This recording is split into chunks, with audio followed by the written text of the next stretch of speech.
Ok, les doy la más cordial bienvenida a todos los que llegaron y los que están llegando a esta séptima clase del curso de introducción a la relatividad general en esta encarnación del año 2021, segunda versión del curso en pandemia, aunque eh, parece que estamos en el camino de salida ya de esto, para felicidad de todos. Vamos a los apuntes entonces. Y eh, antes de eh, ir a la clase de hoy día, déjenme decirles que en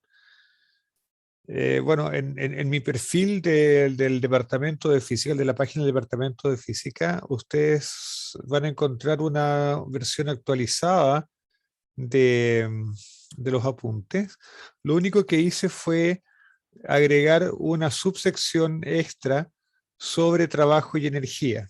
Nosotros visto, eh, habíamos obtenido una expresión para eh, para la energía relativista de una partícula, y para llegar ahí habíamos hecho el límite no relativista eh, para identificar qué era la componente cero del cuadrimomento. Ahora, eh, yo entiendo que ese procedimiento puede no satisfacer a todos. O sea, ¿por qué tenemos que hacer el límite no relativista? ¿Por qué no hacemos las cosas de manera puramente relativista? Entonces, ante esa crítica, decidí incluir esta subsección en que lo que hago es calcular la energía cinética relativista, cómo tiene que ser definida la energía cinética. La energía cinética se define a través del trabajo. ¿Sí? Y calculo entonces calculo entonces el trabajo hecho para llevar una partícula desde el reposo hasta velocidad v. Y eh, acabo encontrando que la energía cinética es justamente gamma mc cuadrado menos la energía en reposo. Así es que eso legitima la identificación de gamma mc cuadrado como la energía cinética más la energía en reposo, es decir, la energía completa de la partícula. Así es que ustedes, si quieren, échenle un vistazo. Es otra forma, otra manera de ver lo que ya habíamos visto desde el punto de vista de un límite no relativista. Ok. Quiero hoy día comenzar a reflexionar sobre el gran, el gran momento creativo de Einstein que hizo posible finalmente la formulación de la relatividad general. Ese gran momento creativo o esa gran idea es el principio de equivalencia. Pero para poder entender el principio de equivalencia en toda su profundidad, tenemos que retroceder un poco y tenemos que empezar a pensar sobre las características de la gravitación universal de Newton, la teoría newtoniana de la gravitación. Entonces, vamos a la pizarra un poco. Vamos a la pizarra.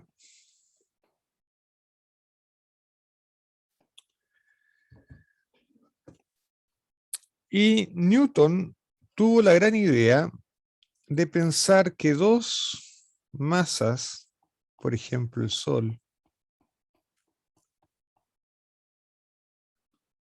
y la Tierra,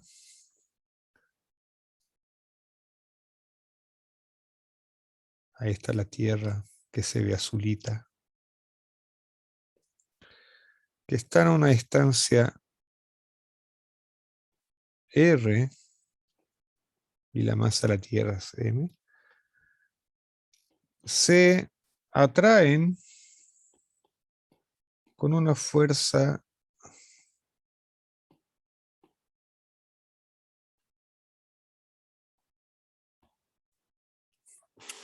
que estaba por eso de ahí. Y esa, esa teoría, ¿no es cierto? Esta ley de gravitación universal fue extremadamente exitosa, es extremadamente exitosa, muy, muy exitosa.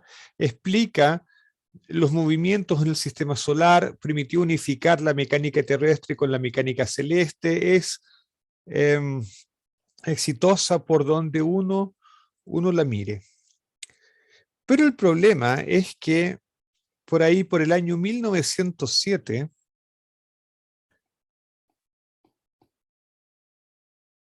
Einstein se da cuenta, me faltó una S en Einstein, se da cuenta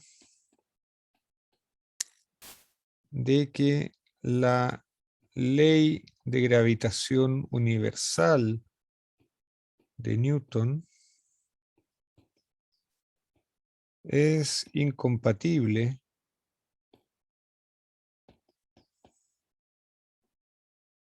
con la relatividad especial. Entonces, la razón de esa incompatibilidad es que imagínate que yo fuera capaz de mover la Tierra o mover el Sol de tal manera que ahora la Tierra esté a una distancia r más delta r del Sol. Bueno, en ese caso, la fuerza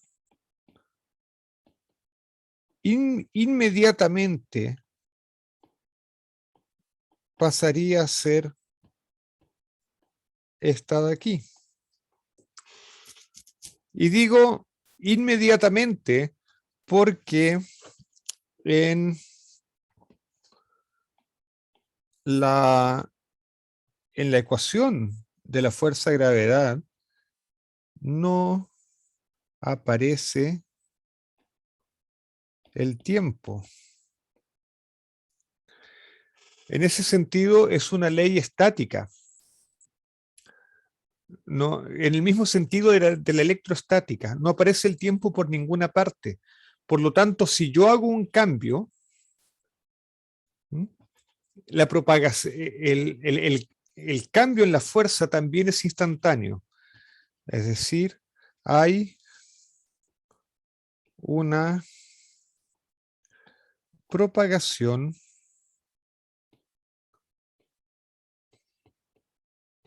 instantánea de la información.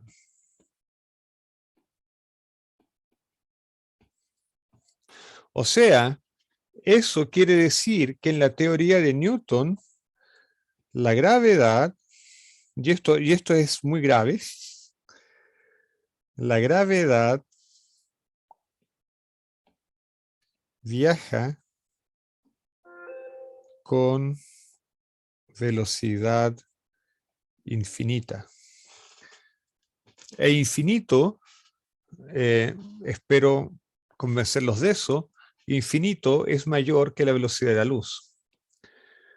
Y nosotros sabemos que la relatividad prohíbe que la información se propague a velocidad mayor que la luz.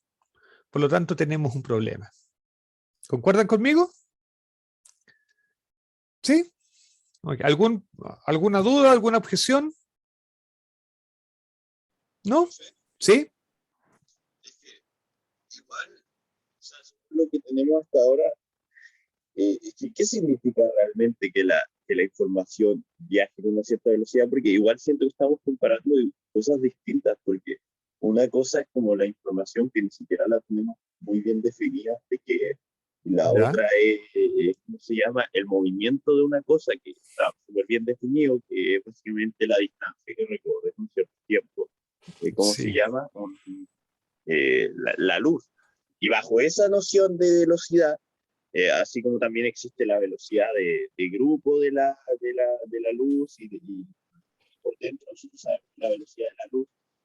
Bajo ese concepto, no existe nada que se pueda más que eso. No, Ya, ya, ¿dónde estaría la compatibilidad? O sea, ni siquiera entiendo muy bien qué significa que la gravedad viaje a una cierta velocidad.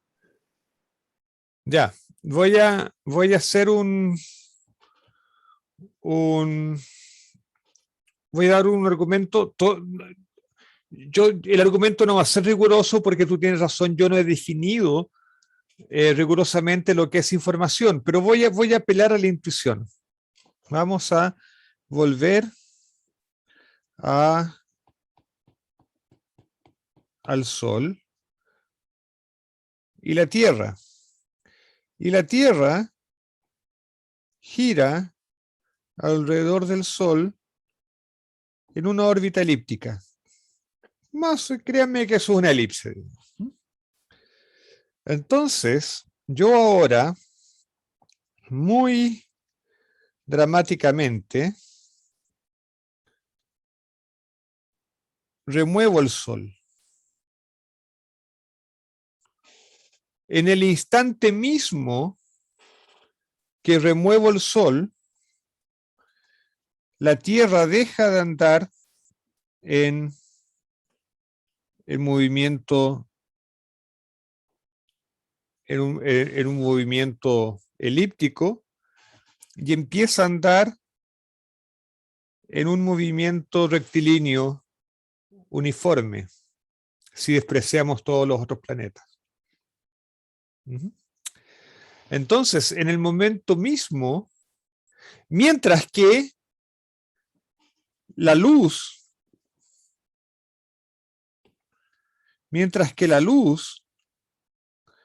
que salió de la superficie del Sol justo en el momento en que yo hice desaparecer al Sol, todavía va a tardar 8 minutos en llegar a la Tierra.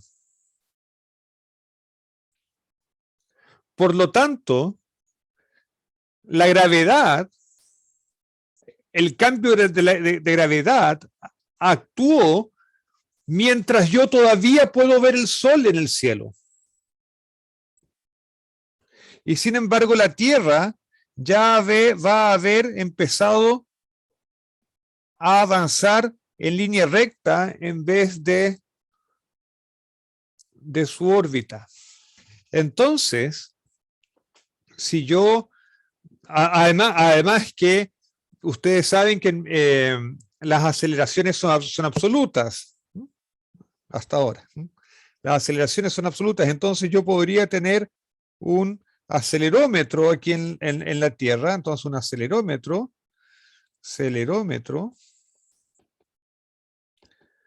podría identificar que yo ya no estoy siendo más atraído por el Sol porque el Sol no está, pero yo todavía veo el Sol. La luz del Sol todavía me está llegando a los ojos, porque la última luz que salió se demora 8 minutos en llegar a la Tierra. Por lo tanto, la, la influencia gravitacional, llamémoslo así, la influencia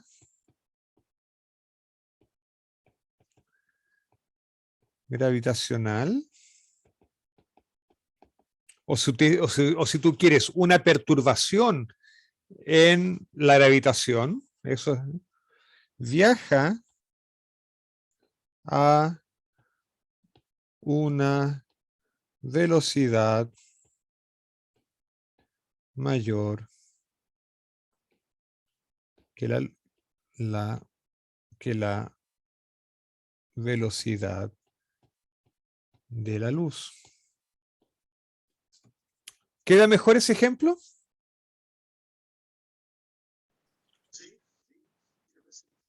¿Sí? Entonces, esto está en la raíz de la incompatibilidad entre la gravitación y la relatividad. Pero lo vamos a ver con más detalle. Ahora lo vamos a ver con...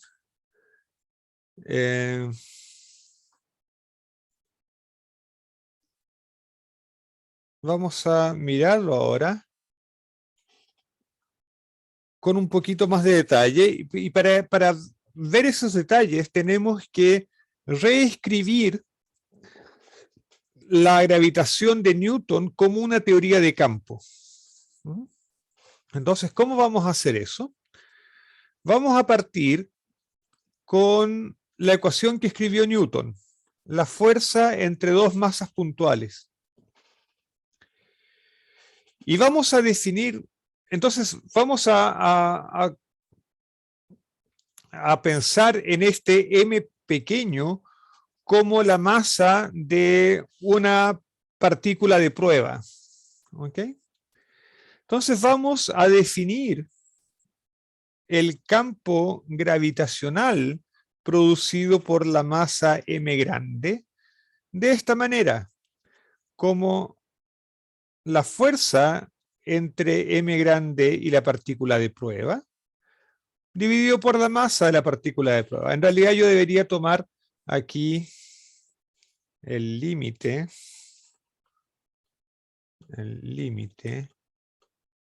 de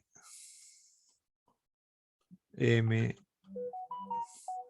tendiendo a 0 de esto de aquí. Esa es la definición rigurosa de campo. El campo gravitacional.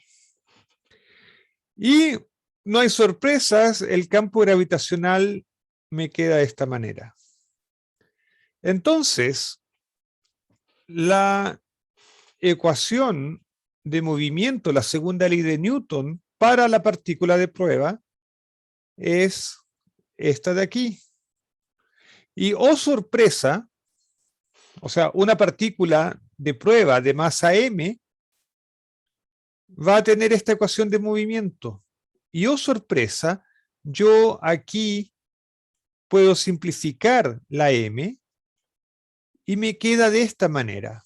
Es decir, el movimiento de la partícula de prueba en el campo gravitacional no depende de la masa de la partícula de prueba.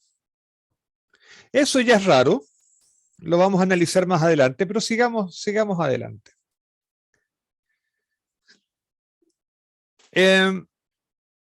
Calculemos el flujo de este campo gravitacional a través de una superficie esférica centrada en el origen, donde está la masa m grande que produce el campo gravitacional. Entonces el flujo de campo a través de esa superficie esférica es este de aquí. Ese es el flujo. Y utilizamos coordenadas polares. En coordenadas polares el elemento de área es este. Y como G y M son constantes, la integración es muy sencilla y nosotros obtenemos que el flujo del campo gravitacional es menos 4pi gm. Y yo sé que estoy diciendo trivialidades, pero déjenme hacerlo esto paso a paso para ser finos. Por otro lado, yo puedo escribir la masa como una densidad en un volumen. Entonces, puedo escribirlo como la integral de una densidad por el volumen. Y por el otro lado, usando el teorema de Gauss, puedo escribir esta integral de superficie cerrada. La puedo escribir como la integral de volumen de la divergencia del campo. Ya igualando estas dos cosas, entonces aquí tengo una integral de volumen, aquí tengo otra integral de volumen. Puedo igualar y esto nos conduce finalmente a esta ecuación de campo,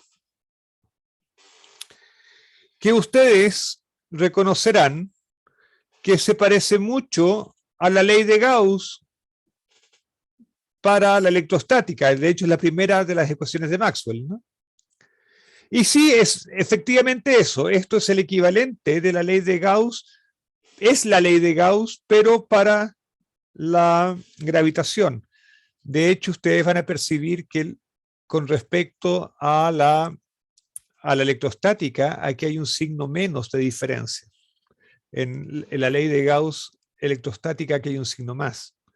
La razón es que en electrostática las cargas iguales, las cargas de igual signo, se repelen, mientras que en gravitación las cargas del mismo signo, las masas son todas positivas, se atraen. Esa es la razón de este signo menos aquí. ¿Todo bien hasta aquí? ¿Preguntas? ¿No? Ok. La otra gracia que tiene el campo gravitacional es que es un campo conservativo. Y el campo que sea conservativo quiere decir que si yo hago una integral cerrada de línea, una integral de línea cerrada, por cualquier circuito cerrado del campo gravitacional, el resultado es cero. ¿Por qué eso quiere decir que es conservativo? Porque si ustedes quieren, si yo tengo un punto aquí y otro punto aquí, y yo llevo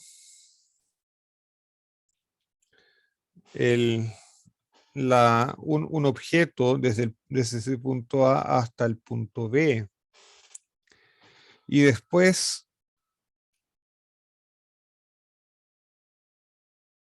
hago el camino inverso, resulta que el trabajo que yo hago para llevar el objeto desde A y B es el mismo que hace después la fuerza gravitacional para llevarlo de vuelta de B a A independiente del camino. O sea, lo que ocurre es que si por ejemplo aquí está la Tierra, digamos, la gravitación solamente va a depender de esta diferencia de altura y no va a depender del camino que yo escoja para ir de un lado a otro. Todos los caminos me van a resultar igual. El trabajo que voy a tener que hacer para ir de A a B por este camino de arriba es exactamente igual al que yo voy a tener que hacer por este camino de acá abajo. Lo importante es solamente la diferencia de altura. Eso es lo que está diciendo esta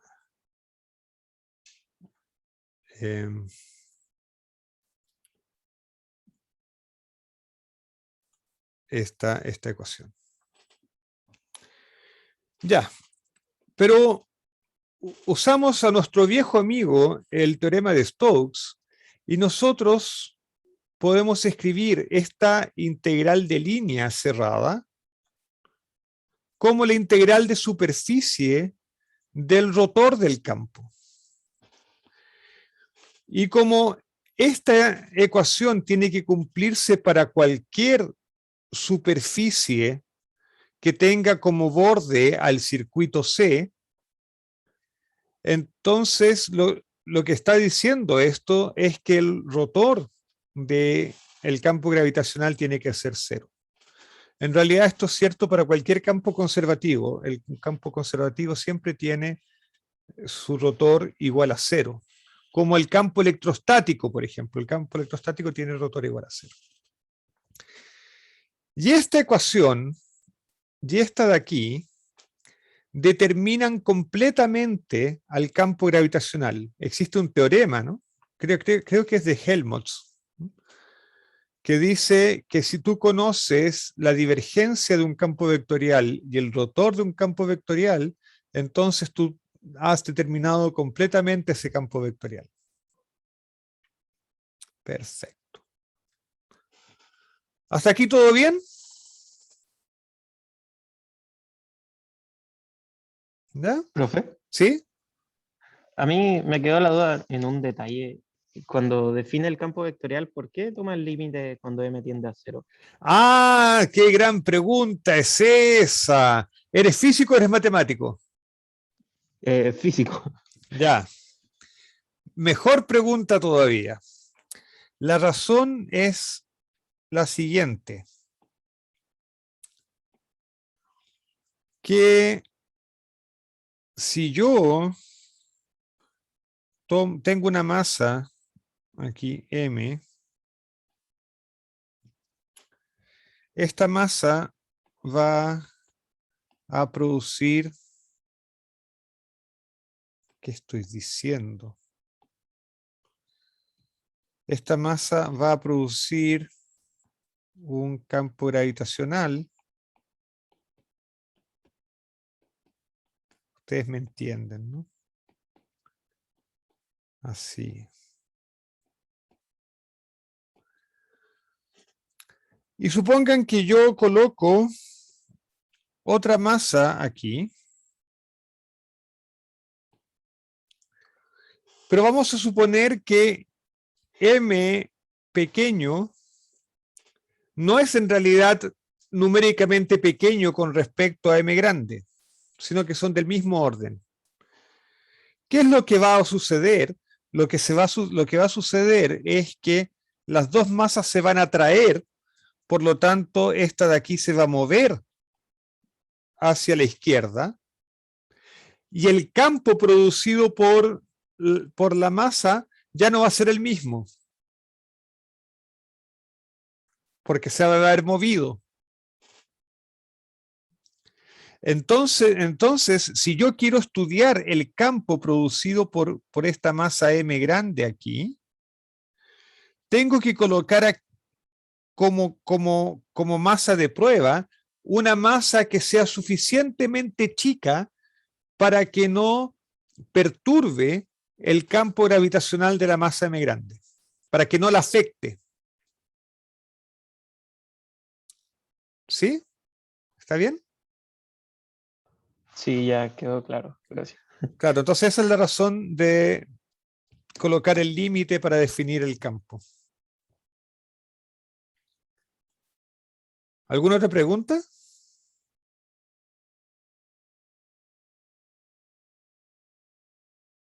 ¿No? Ok. Vamos entonces a volver a los apuntes. Ya.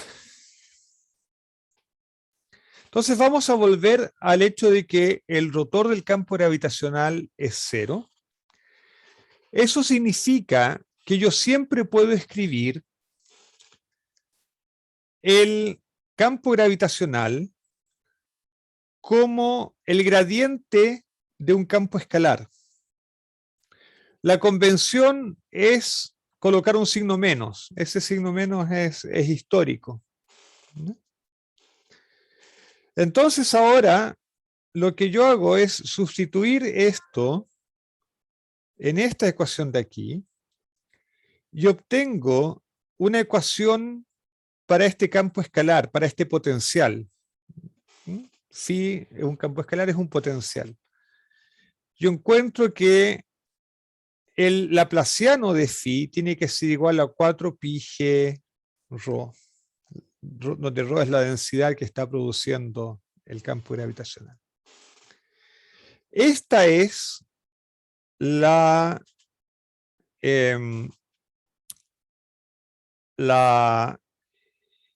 ecuación, se llama ecuación de Poisson, y es la ecuación fundamental de la mecánica newtoniana, de la ley de gravitación universal newtoniana.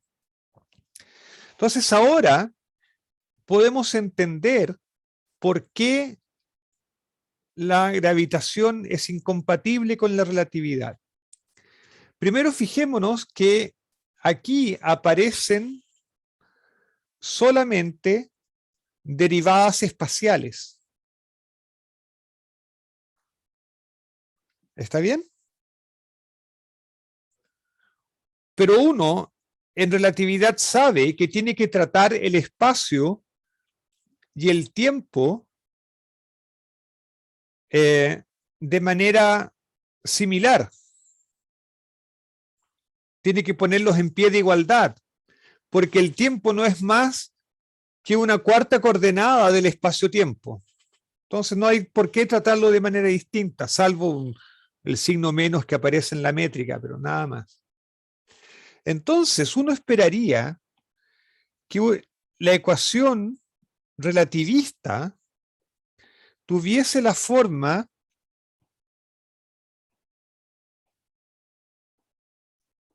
menos 1 sobre C, voy a colocar aquí un G porque va a ser la velocidad de la gravitación.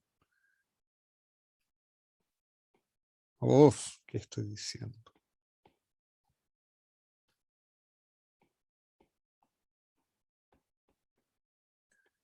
Uno esperaría que la ecuación relativista fuese algo así como esto. Pero resulta que no es eso, o que es que la ecuación de Poisson no es eso, sino que es esto de aquí.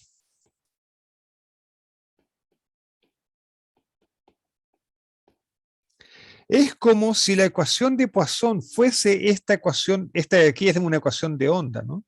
Es como si fuese esta ecuación, pero con esta parte igual a 0. Lo que se obtiene si es que la velocidad de propagación de la gravitación es infinito.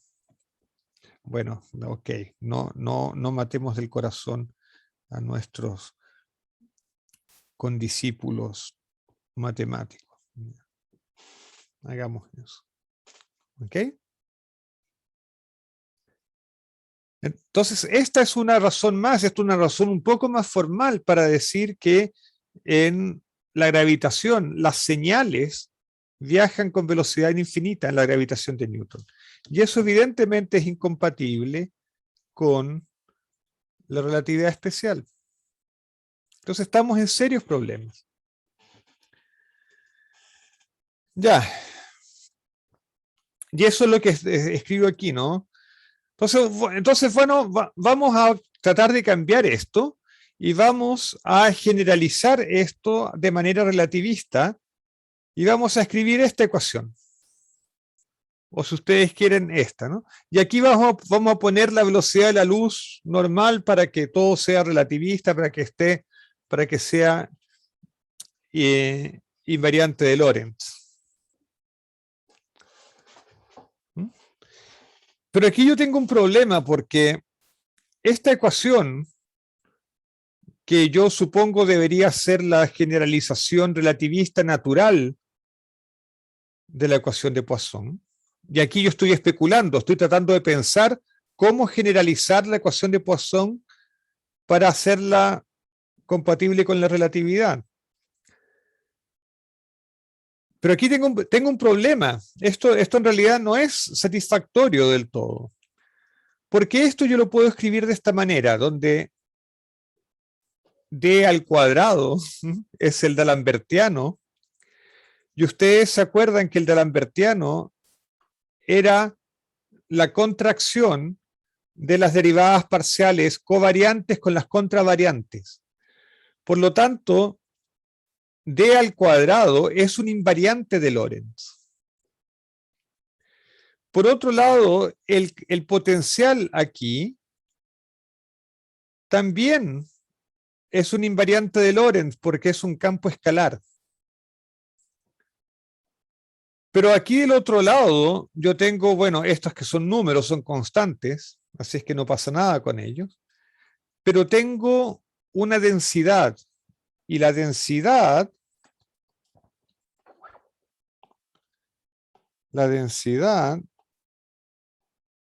me provoca problemas porque la densidad, ¿qué quiere decir la densidad? La densidad quiere decir que yo tengo un cubo, un cubito,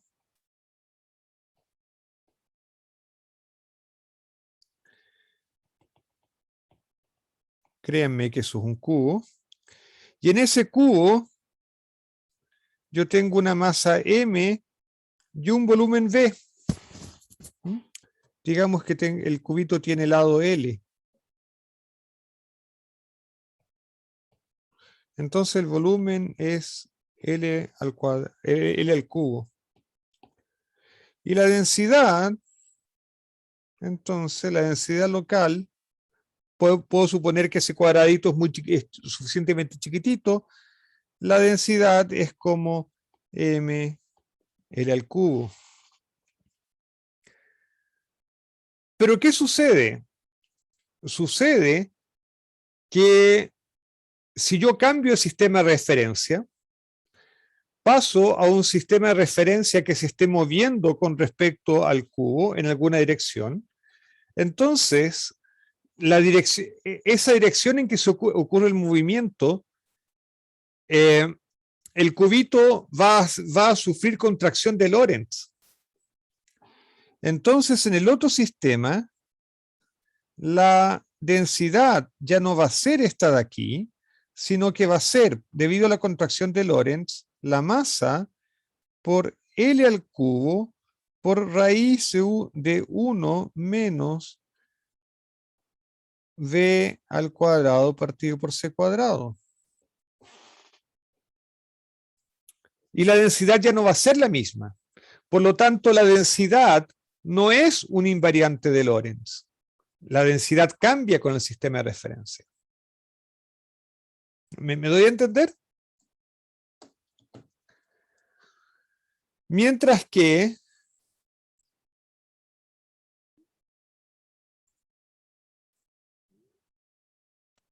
yo del lado izquierdo tengo puras cosas que son invariantes de Lorentz. Así es que esta ecuación no va a tener la misma forma en todos los sistemas de referencia inerciales. Por lo tanto, no satisface el postulado número 1 de la relatividad especial. Ok, pero no todo está perdido. Uno podría pensar en algo más sofisticado. Uno podría pensar que ρ es en realidad la componente de un tensor, por ejemplo. Y de hecho existe tal tensor. Se llama tensor de energía momentum. El tensor de energía momentum es un tensor, lo vamos a ver después, lo vamos a ver más adelante cuando estudiemos cosmología. El tensor energía momentum es un tensor que incluye la densidad de masa, la densidad de energía. En general, ustedes ya saben que masa y energía son equivalentes. Es el tensor de energía. El tensor de energía momentum contiene la densidad de energía y por lo tanto la densidad de masa. Y contiene también las presiones que puede tener el material, la masa. Ok. Y podemos formar un escalar invariante de Lorentz tomando la traza de ese tensor. Con la métrica, tomamos la traza, definimos eso. Y podríamos escribir entonces esta ecuación. Esta ecuación sí es super cachilupi porque en el lado izquierdo tengo puras cosas que son invariantes de Lorentz. Y esta traza también es invariante de Lorentz porque es la contracción, es el producto de dos tensores con todos sus índices contraídos. Así es que eso también es invariante bajo las transformaciones de Lorentz. Así es que esto, ya perfecto, esta ecuación parece servir. De hecho, esta ecuación fue propuesta como teoría relativística de la gravitación, no por Einstein, sino que por un físico, creo que era danés, de apellido Nordström. Pero lamentablemente esta teoría no es correcta. ¿Por qué? Por un motivo que es sutil y que se lo voy a tener que contar nomás. Resulta que uno puede mostrar que el tensor de energía momentum electromagnético, o sea, de la teoría del electromagnetismo, uno puede obtener un tensor de energía momentum, por ejemplo, para el campo electromagnético, para las ondas electromagnéticas. Y uno puede mostrar que la traza del tensor de la energía momentum en el caso electromagnético vale 0. Eso significa que en esta teoría las ondas gravitacionales y por lo tanto la luz no serían afectadas por la gravedad.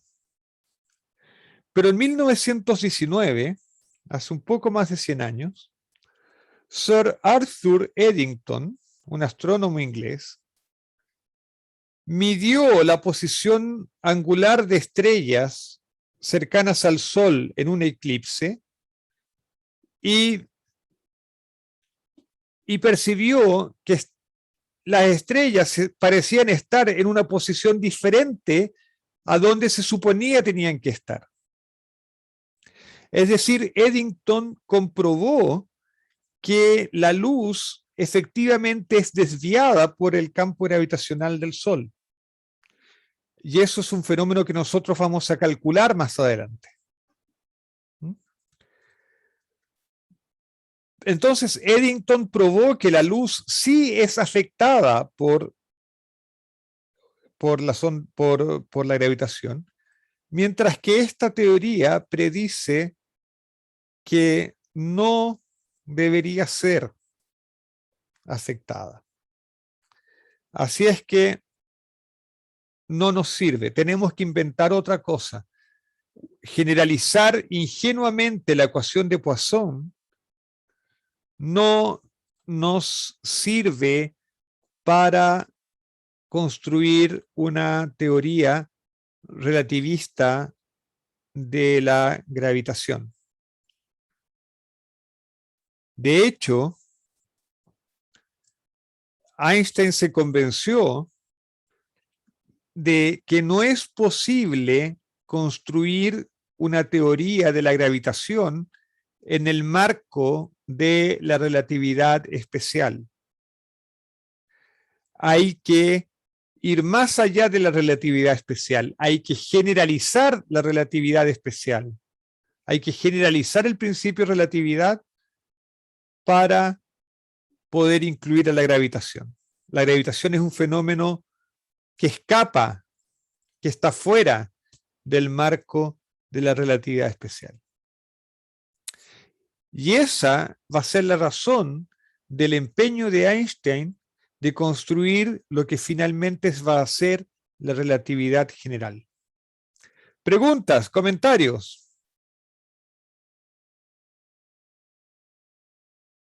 ¿Profe?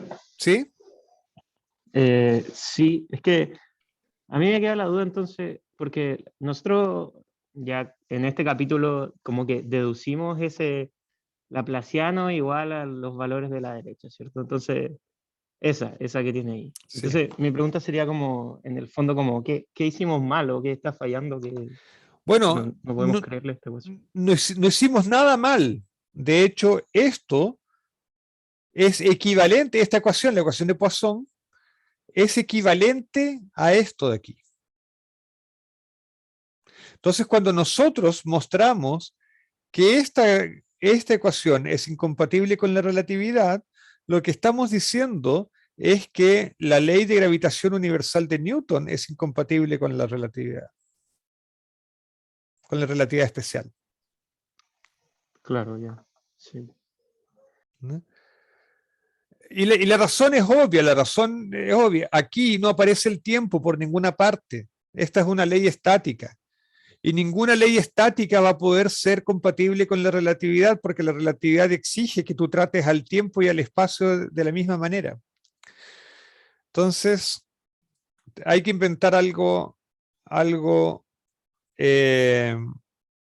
más. Pero el final de mi argumento, cuando argumenté a partir de aquí, es que no es posible construir una teoría de la gravitación en el marco de la relatividad especial. Hay que ir más allá, hay que inventar otra cosa. Ese es todo mi punto. ¿Logré explicarme?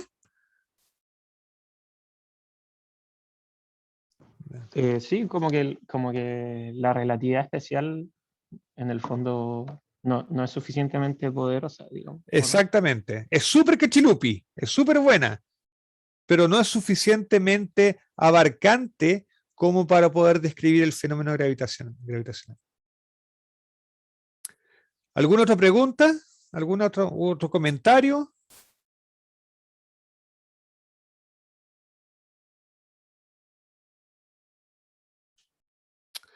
Ya. Entonces, vamos a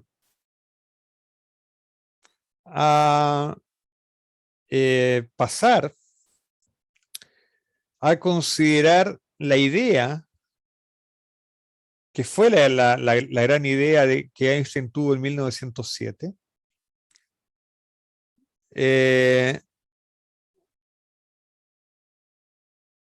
para que va a llevarnos finalmente a las puertas de la relatividad general. Y eso es el principio de equivalencia. Entonces, ¿qué es el principio de equivalencia? El principio de equivalencia tiene dos versiones, una versión débil y una versión fuerte. Vamos a empezar entendiendo el principio de equivalencia en su versión débil. Entonces vamos a partir de una ecuación que nosotros ya vimos, que es esta de aquí. Esta ecuación es la ecuación de movimientos, la segunda ley de Newton, para una masa de prueba, para una partícula de prueba de masa m en un campo gravitacional. Entonces lo que es súper curioso es que el m que aparece aquí y el m que aparece aquí son iguales. Pero conceptualmente son muy distintos. ¿Por qué?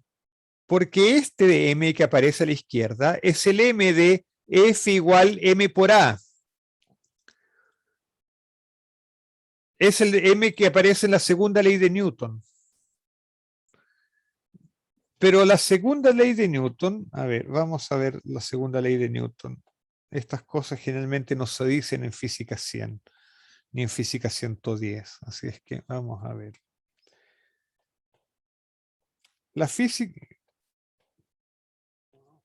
F igual a m por A es una ley de causa y efecto. Ese es el significado de la segunda ley de Newton. Entonces, esto es, las fuerzas son las causas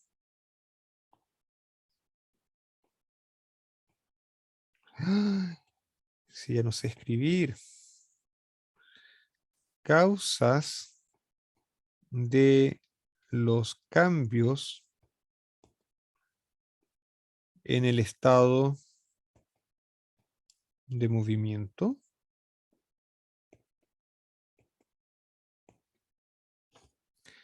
Y la aceleración son los efectos del cambio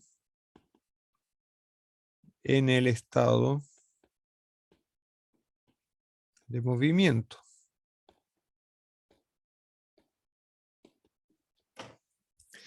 O sea, ¿qué quiero decir con eso? Es que yo tengo una partícula moviéndose con velocidad v constante y ese es su estado de movimiento, se mueve con velocidad v. Ese es su estado. Yo le aplico una fuerza y como resultado de esa fuerza la partícula aceleró. ¿Qué quiere decir que aceleró? Que cambió su velocidad. Pero cambiar su velocidad es cambiar de estado de movimiento. Entonces, las fuerzas son las causas y las aceleraciones son los efectos. Y este m que aparece aquí expresa la proporcionalidad, es decir, cuánta fuerza tengo que hacer para producir un determinado efecto. Si ustedes quieren, esto es, la masa es la resistencia al cambio. ¿Por qué? Porque si no hubiera resistencia al cambio, una resistencia al cambio chiquitita quiere decir que basta una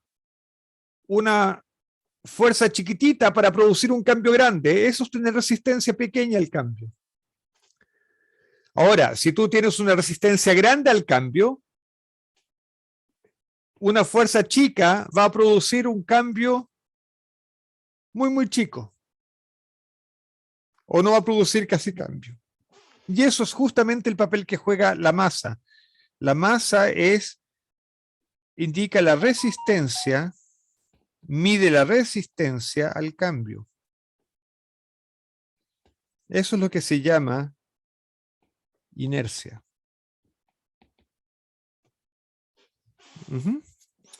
Entonces, por un lado, este m de aquí representa la inercia. Pero este m de aquí representa la intensidad con que la partícula siente el campo gravitacional.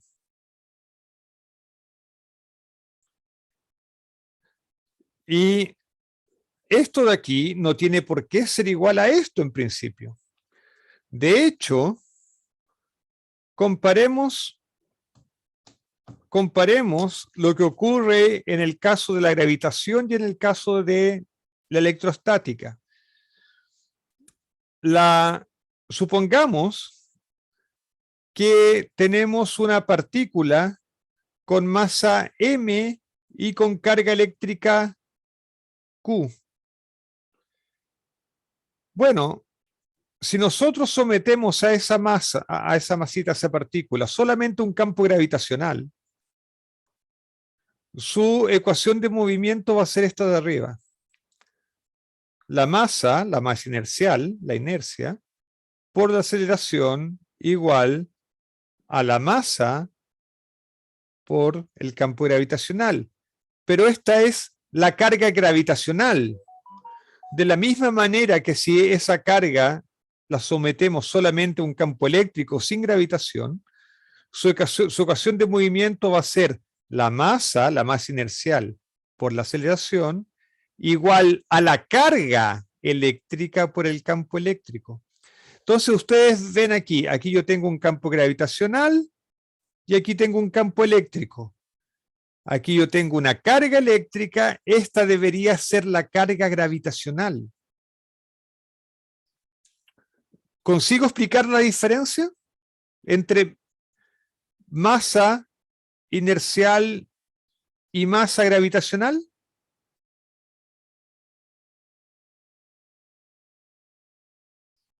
¿Se entiende? ¿Hay alguien perdido?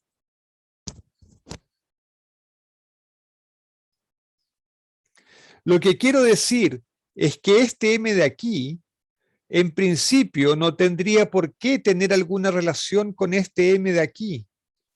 De la misma manera que en electrostática, este Q, la carga eléctrica, no tiene nada que ver con este M, con la masa inercial.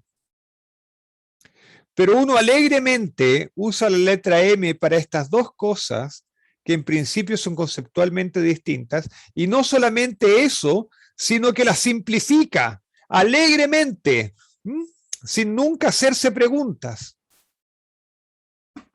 Eso es un hecho misterioso.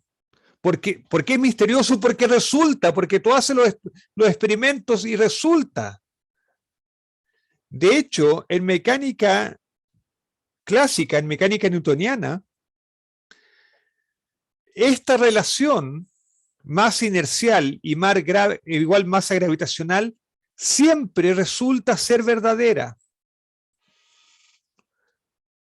De hecho, es tan verdadera que uno hace chistes al respecto de eso, y por eso uno dice que 1 kilo de plumas pesa lo mismo que 1 kilo de plomo.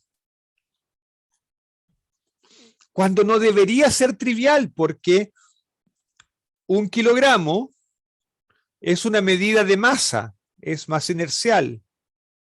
Pero el peso tiene que ver con la fuerza gravitacional. Así es que cuando decimos que 1 kilo de plumas pesa lo mismo que 1 kilo de plomo, lo que estamos comparando son masas gravitacionales. ¿Y por qué la masa gravitacional de las plumas va a tener que ser igual a la masa gravitacional? Es decir, ¿por qué la relación entre la masa inercial y la masa gravitacional va a tener que ser igual para las plumas y para el plomo? Eso no es trivial. Pero mecánica clásica, de hecho en la naturaleza uno mide y resulta que esto siempre es igual. Esta igualdad es lo que se conoce como la versión débil del principio de equivalencia. La equivalencia entre masa inercial y masa gravitacional. Preguntas, comentarios.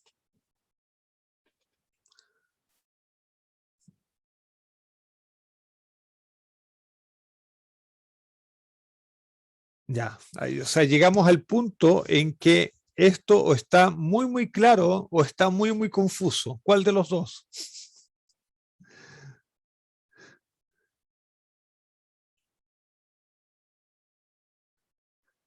Ya. ¿Alguien perdido? ¿Todo claro? Ya. Me dicen en el chat que está todo claro. Bien. Sigamos entonces.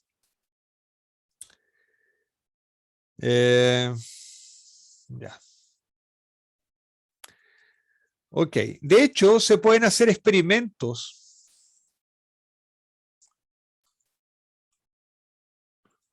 ¿Por qué? Ok, ya. Se pueden hacer experimentos.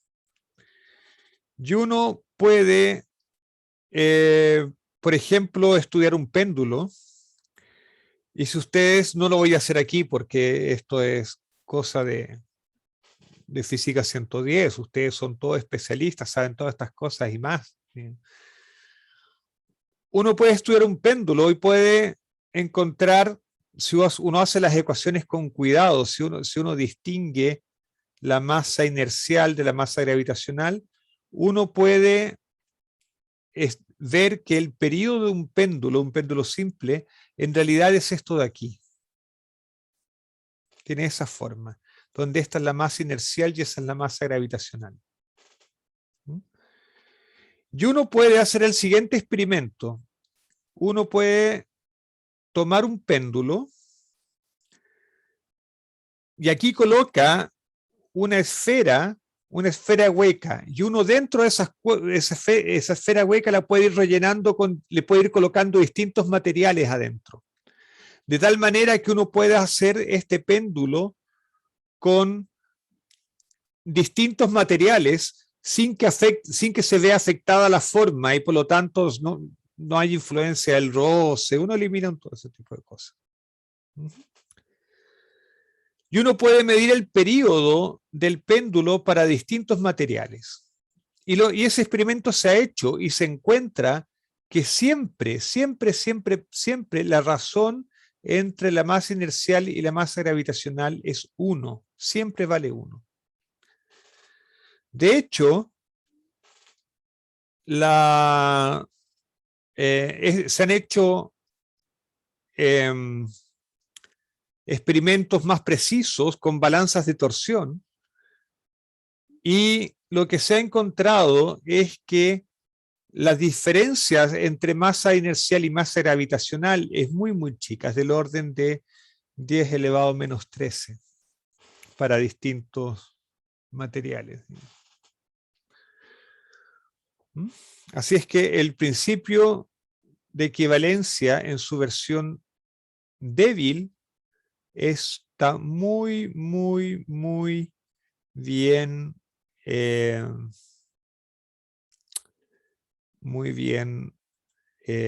justificado. Ahora nos toca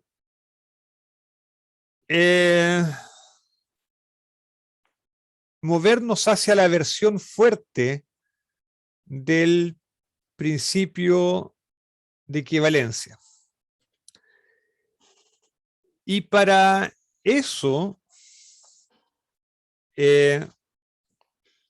vamos a pensar en una bolita que se mantiene girando en un círculo.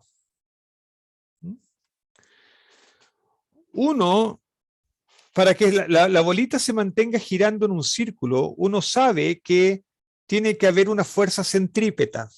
Eso visto desde un sistema inercial.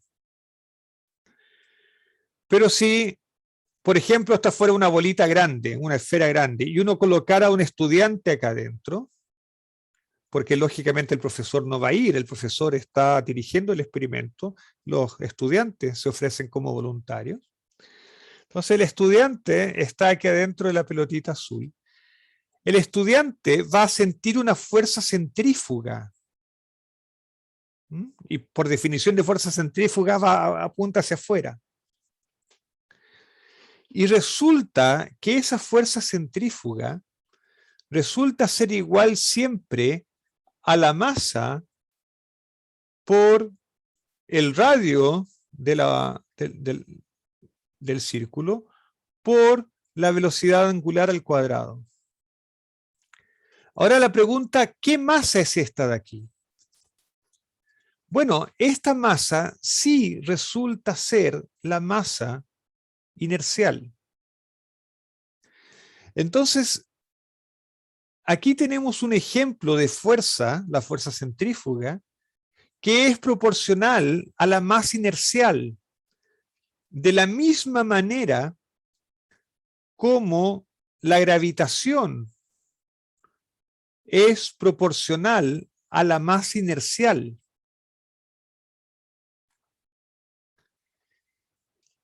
Entonces,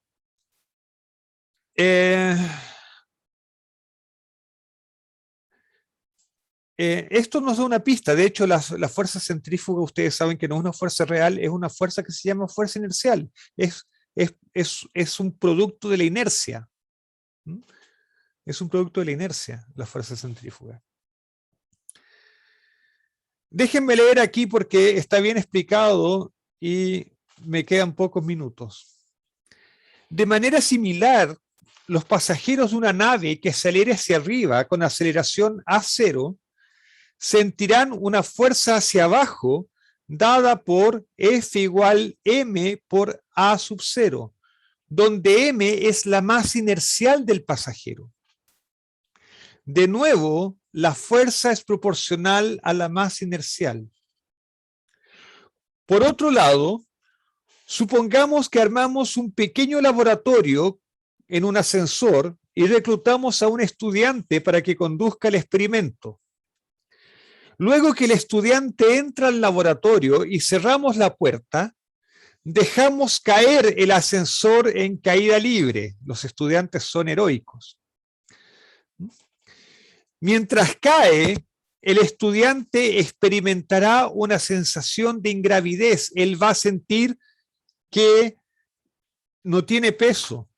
De hecho, si el estudiante que va cayendo soltara, por ejemplo, esta pila, él vería que la pila se mantiene en su lugar, que no cae, porque de hecho los dos están cayendo de la misma manera en el campo gravitacional. Entonces la posición relativa entre el estudiante y la pila se mantiene constante. Por lo tanto, para el estudiante la pila no cae. Lo que quiere decir es que en este ascensor que está cayendo en caída libre, no se siente la gravitación, no se siente la gravedad.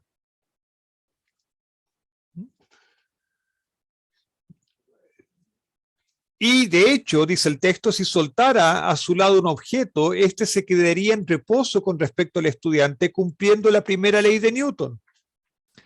Es decir, el estudiante se comporta como observador inercial y para él es como si se hubiese apagado la fuerza de gravedad. Todo esto, por supuesto, antes de que el ascensor se estrelle contra el suelo. Y en ese momento le colocamos una nota póstuma al estudiante. Lo aprobamos póstumamente. En 1907, Einstein meditaba en estos temas y llegó a una conclusión maravillosa que elevó a categoría de principio. Y vamos a colocar aquí el axioma 2.1, principio de equivalencia en su versión fuerte. El principio de equivalencia dice: un sistema de referencia en caída libre en un campo gravitacional es equivalente localmente a un sistema inercial sin gravedad. El estudiante soltaba la pila y veía que la pila no caía. Entonces, un sistema de referencia en caída libre, localmente, y ese localmente lo voy a explicar en la próxima clase, equivale a un sistema inercial sin gravedad. Por otro lado, un sistema de referencia no acelerado en un campo gravitacional, por ejemplo nosotros ahora, es equivalente a un sistema de referencia sin gravedad, pero acelerado con aceleración A igual menos G. De hecho, estos argumentos los terraplanistas, ¿no? Es el argumento de la nave espacial. La nave espacial va en el espacio, pero va acelerando y el astronauta siente una fuerza que se parece a la fuerza gravitacional que lo tira hacia abajo. Entonces, este es el principio de equivalencia. Un sistema de referencia en caída libre es equivalente a un sistema inercial sin gravedad y un sistema de referencia en un campo gravitacional es equivalente a un sistema de referencia sin gravedad pero acelerado. Ese es el principio de equivalencia en su versión fuerte. ¿Preguntas?